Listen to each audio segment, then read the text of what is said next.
One of the great things about going to a coin fair is going around and talking to the dealers to find out some of the interesting items that they've brought with them. I caught up with Pam West, who showed me some really cool pieces of British currency. In 2016 we had the beginnings of polymer notes in Scotland and in England, and we saw new £5 notes come out first of all, followed by £10 notes. And as British banknote dealers, we do try to supply all these to our customers.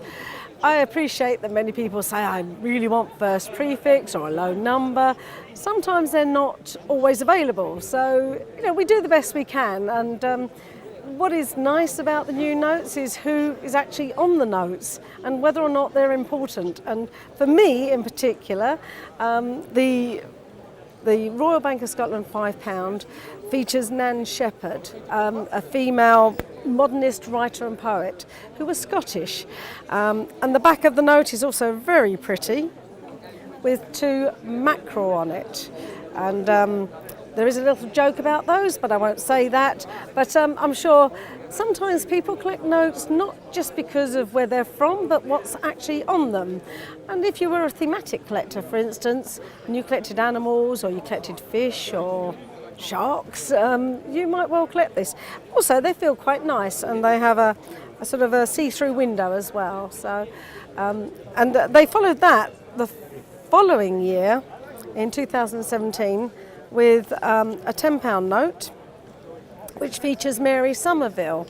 And she, in fact, she was the first female to be elevated, as it were, to the Royal Astronomical Society in Scotland, and she was a science writer. So again, another note with a see-through window, but also some tactile elements for the partially sighted.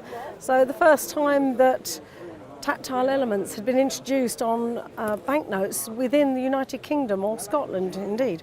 And on the back, 2 otters, and I think this is utterly charming. It's a very pretty note, and I suppose one shouldn't refer to notes as being pretty or nice. They do a good job in terms of promoting their country and promoting what we have to offer. I can't say I've seen a live otter running around somewhere, but I think in Scotland they've probably got more than we have down south, down where I live. So anyway, again in 2016 we had the long-awaited polymer £5 note featuring Sir Winston Churchill. And not only was he famous for being our Prime Minister, most people don't realise he actually won 2 Nobel Prizes for literature. And we knew that this note was coming for so long, and people really took to it, with being the very first Bank of England polymer note featuring the tower, which is not actually Big Ben. Big Ben is the bell, and he is in the Elizabeth Tower. But of course not allowed to have Churchill holding the cigar that he was famous for.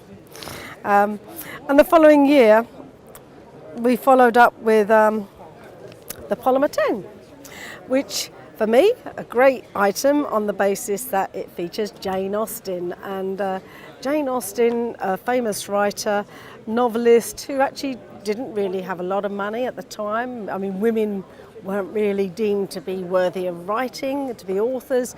I think when they launched it, it was a great thing, because they also launched it in Winchester Cathedral, which is featured on the banknote itself. Along with that, she is buried at Winchester Cathedral. And on the day of launch, they also had people dressed up in old clothing, that old style. So it was very traditionally done, and we were allowed to hold the note for the first time. And again, tactile elements for the partially sighted. So it's a really pretty item.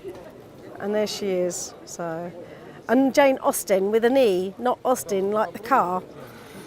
And the IBNS branch went to visit the museum as well. But going back to Churchill, as one does all the time, occasionally you can get what we call the solid number. And you get these solid serial numbers, like all the 5s, 1s or 2s.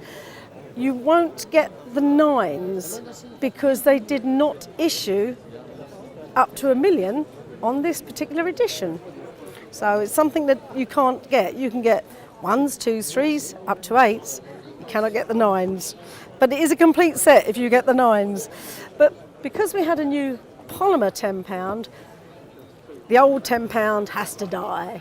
And this will be dying, and this will be asked to be taken in about next March, I believe. The Bank of England will always honour everything you ever have, because it does say I promise to pay the bearer on demand. So you won't ever lose your money, but you would find this difficult to spend after March next year. And that's fair enough, because we'll have the polymer notes, and they'll be bouncing around for some time. But a pretty note in terms of they had a bird on there, which people complained this wasn't actually the bird he saw.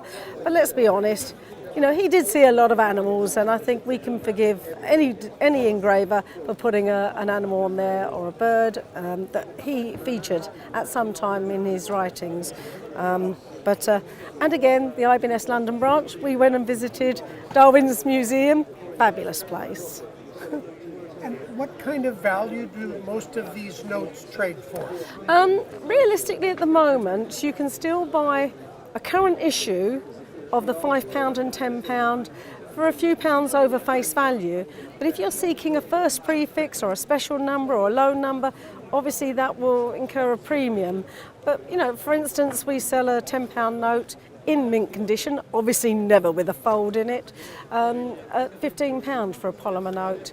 And if you want them sent anywhere around the world, we do that service as well.